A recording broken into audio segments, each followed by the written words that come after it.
Je suis quelqu'un qui croit que dans la vie, chacun d'entre nous a des dons. Puis moi, personnellement, je pense que mon don, c'est que je suis très sensible aux énergies. Je suis quelqu'un qui ressent tout profondément. Mais il y a une partie de moi qui se demande si c'est un don ou une faiblesse. Est-ce que ressentir tout de manière profonde, c'est un don ou une faiblesse? Par moments, le fait de tout ressentir profondément, ça me permet d'apprendre énormément de choses. Mais également, ça fait en sorte que des fois, je souffre énormément.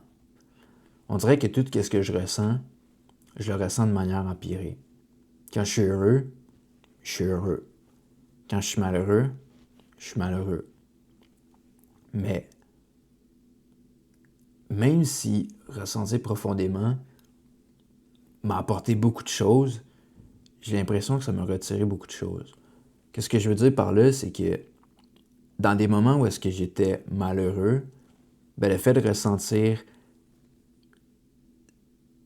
cette tristesse-là de manière profonde, ça m'a permis de refléter sur ça, puis d'apprendre beaucoup de choses en dedans de moi. Puis de pouvoir remarquer des choses que je devais travailler. Puis, suite à avoir travaillé ces choses-là, ça m'a permis de grandir puis d'évoluer. Quand j'étais heureux, j'ai également analysé beaucoup de choses vu que je le vivais fois mille. Puis ça m'a permis d'apprendre qu'est-ce qui me rend heureux. De où que ma joie commence, de où que mon bonheur commence.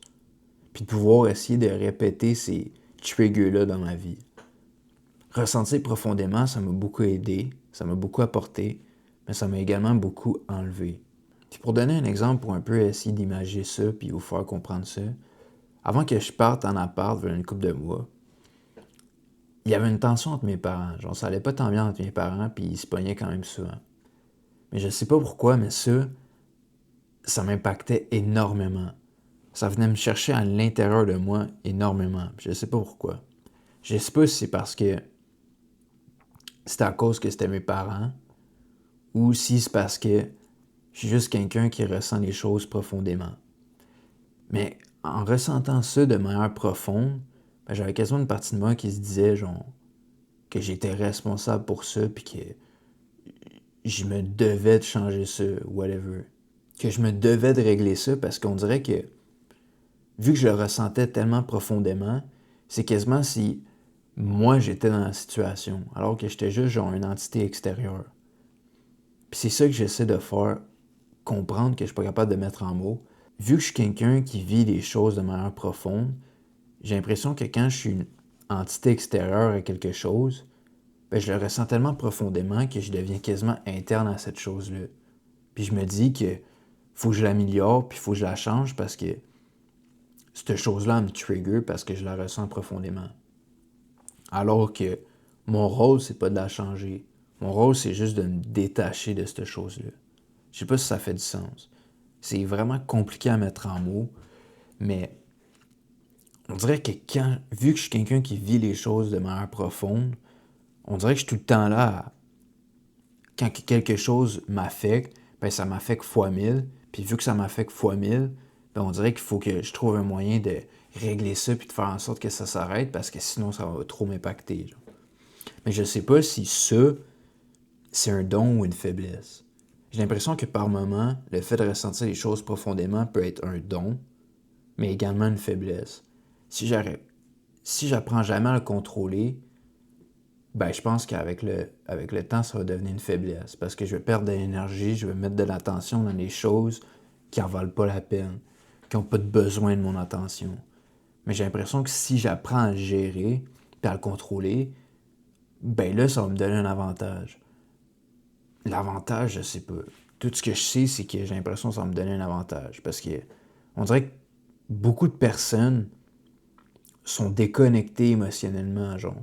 On dirait qu'ils sont tellement pas en, en contact avec leurs émotions qu'ils passent à côté de tellement de choses dans cette vie, tellement d'apprentissage, tellement de leçons, que contrairement à côté, moi, je suis tellement en contact avec mes émotions que, oui, à quelque part, je passe à côté de certaines choses, parce que peut-être que par moments, je suis trop dans mes émotions, mais qu'en même temps, je vis des choses que plein de monde ne vivent pas. Puis encore une fois, c'est quelque chose qui est très, très dur à mettre en mots, puis j'arrive pas à trouver les mots pour l'expliquer. Fait que j'espère que ce que je dis fait du sens.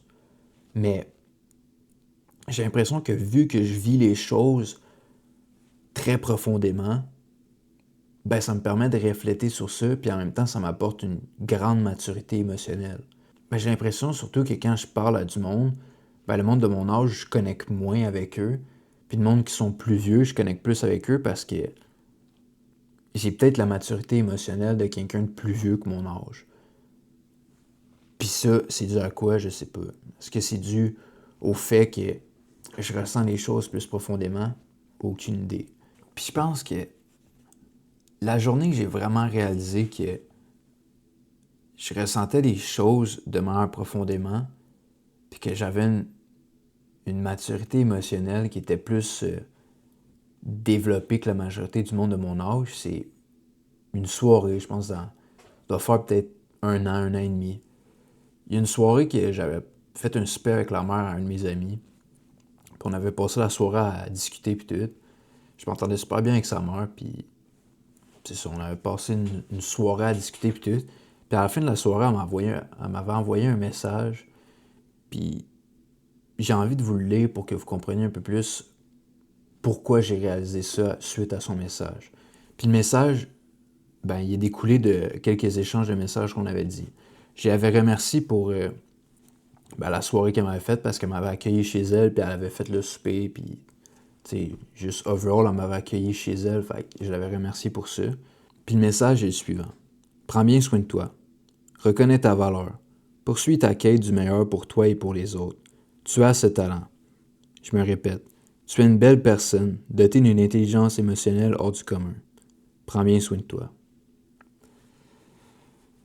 Puis à ce moment-là, quand j'avais lu ce message-là, c'est comme si la mère de mon ami avait mis des mots sur ce que je ressentais inconsciemment depuis très longtemps. Mais c'est juste à ce moment-là que j'ai réellement réalisé. Depuis que je suis jeune, je me suis tout le temps senti différent des autres. Quand j'étais plus jeune, j'avais pas de la misère à me faire des amis. Je me faisais des amis très facilement, puis j'avais beaucoup d'amis. Mais il y avait tout le temps une partie de moi qui se sentait seul, qui se sentait différent, qui se sentait incompris. Que même si, de manière extérieure, j'avais de l'air pareil que tout le monde, j'avais l'impression qu'à l'intérieur, j'étais complètement différent. Puis c'est un feeling que j'ai traîné toute ma vie, puis que je traîne encore aujourd'hui. Encore aujourd'hui, j'ai l'impression d'être différent des autres. Que même dans l'heure extérieure, je sais que je marcherais dans la rue parmi tant d'autres, je serais comme tout le monde. Mais à l'intérieur de moi, j'ai l'impression d'être différent. Puis j'ai de la misère à connecter avec du monde. Parce que justement, je me sens tellement différent que j'ai de la misère à réellement connecter avec quelqu'un. Puis quand la mère de mon ami m'avait écrit ce message-là, on dirait que sur le moment, ce soir-là, elle avait mis des mots sur quelque chose que je ressentais depuis que j'étais tout petit. Puis quand je parlais de don au début de la vidéo, ben je pense que c'est ça un peu. Mon don, j'ai l'impression, c'est que je ressens les choses de manière profonde. Que j'ai une maturité émotionnelle hors du commun, pour reprendre les mots de la mère de mon ami. Puis je pense que mon don, ma force, c'est ça. Puis si je suis capable de l'exploiter correctement, ben j'ai l'impression que je vais pouvoir accomplir des grandes choses. Mais chacun d'entre nous, on a un don. Mais ce don-là, il faut qu'on soit capable de l'identifier. Puis ensuite, savoir comment on peut l'utiliser à notre avantage. Comment on peut l'utiliser pour accomplir des grandes choses. Mais chacun d'entre nous a au moins un don à l'intérieur de lui.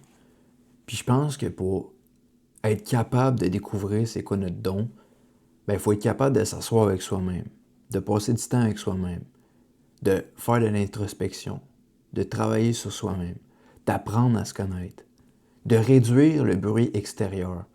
Parce qu'aujourd'hui, dans notre société, on a tellement de bruit extérieur, on a tellement de distractions, que ça nous déconnecte de nous-mêmes. Puis quand on est déconnecté de nous-mêmes, ben on ne sait plus réellement qui qu'on est. Puis on n'est plus conscient de tous ces petits dons-là qu'on a, de toutes ces caractéristiques-là uniques qu'on a. Puis j'ai l'impression que quand on n'est plus conscient de ces choses-là, ben on passe à côté de notre potentiel. On passe à côté du potentiel qui nous a été donné quand on est venu au monde. Fait que mon conseil aujourd'hui, ce serait de s'arrêter un moment, de prendre du temps avec soi-même, en silence, puis d'essayer d'apprendre à se connaître, d'essayer de découvrir c'est quoi le don qu'on a. C'est quoi cette chose-là qui nous rend unique en tant que personne? Puis justement, le mot-clé, c'est unique. Trop souvent, on essaie d'être comme les autres. On essaie de s'habiller comme les autres, de penser comme les autres, de parler comme les autres, de faire comme les autres en général. Mais quand on essaie de faire ça, on perd notre plus gros don. On a notre plus gros don qui est d'être unique. Parce que ce don-là, tout le monde l'a. Puis c'est pas le même don que je parle dans cette vidéo-là. On a tout un don de base qui est d'être unique. Puis on a des dons supplémentaires que moi, dans mon cas, c'est mon intelligence émotionnelle. Mais cherchez à être unique. Cherchez à être vous-même. Parce que quand vous essayez d'être comme les autres, ben c'est limite comme si vous cracheriez sur qui vous êtes. Comme si vous cracheriez sur votre potentiel. Parce que essayer d'imiter quelqu'un ne va jamais vous rapprocher de qui vous êtes. Mais passez un peu de temps avec vous-même, en silence, pour justement essayer de remettre le doigt sur qu'est-ce qui vous rend unique en tant que personne. Parce qu'on a toutes des choses, une ou plusieurs, qui nous rendent uniques en tant que personne. C'est ça la beauté de la chose. Chacun, quand tu observes les autres à côté, tu remarques tout le temps des petites choses que cette personne-là a, que les autres n'ont pas. C'est ça qui les rend charismatiques. C'est ça qui les rend attachantes. Mais toi aussi, tu as ces choses-là. Il faut que tu sois capable de les identifier, puis de les nourrir pour qu'ils grandissent, puis de les utiliser à ton avantage, de les utiliser pour accomplir des grandes choses. On a toutes une mission de vie. On a toutes des dons. On a toutes des choses qui nous rendent uniques. Puis si on est capable d'utiliser ces choses-là, ben c'est à ce moment-là qu'on va accomplir nos rêves, puis qu'on va accomplir des grandes choses. Qu'on va pouvoir inspirer les autres, ou aider les autres, ou s'aider soi-même. Ben mon message pour cette vidéo-là, c'est celui-là. Passez du temps avec vous-même. Apprenez à vous connaître. Découvrez qu'est-ce qui vous rend unique en tant que personne. Découvrez votre don. Puis investissez dans ces affaires-là. Parce que c'est qui vous êtes. Arrêtez d'essayer d'être comme tout le monde. Arrêtez de copier le voisin. Parce que vous n'êtes pas le voisin. Vous êtes vous. Et essayez de copier les autres. Essayez d'être comme les autres. Mais selon moi, c'est juste gâcher ta vie. Parce que tu gâches ton potentiel. N'aie pas honte d'être qui tu es. N'aie pas honte des dons que tu as. N'aie pas honte des choses qui te rendent unique. Parce que c'est toi, c'est qui tu es. N'aie jamais honte de toi. Puis j'espère que cette vidéo-là t'a inspiré. Puis qu'elle est arrivée au bon moment dans ta vie. Puis pour ceux qui veulent aller plus loin, vous avez deux options. Vous pouvez soit télécharger mon guide gratuit avec le lien que j'ai mis dans la description de cette vidéo-là ou dans la bio de mes réseaux sociaux.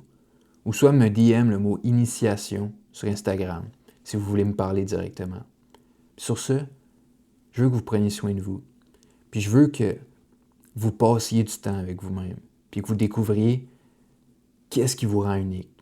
Puis c'est quoi votre don. Puis de voir comment que cette chose-là peut vous aider à accomplir des grandes choses. Puis vous rapprocher de votre rêve. Sur ce, c'était Seb. Ça fait un plaisir.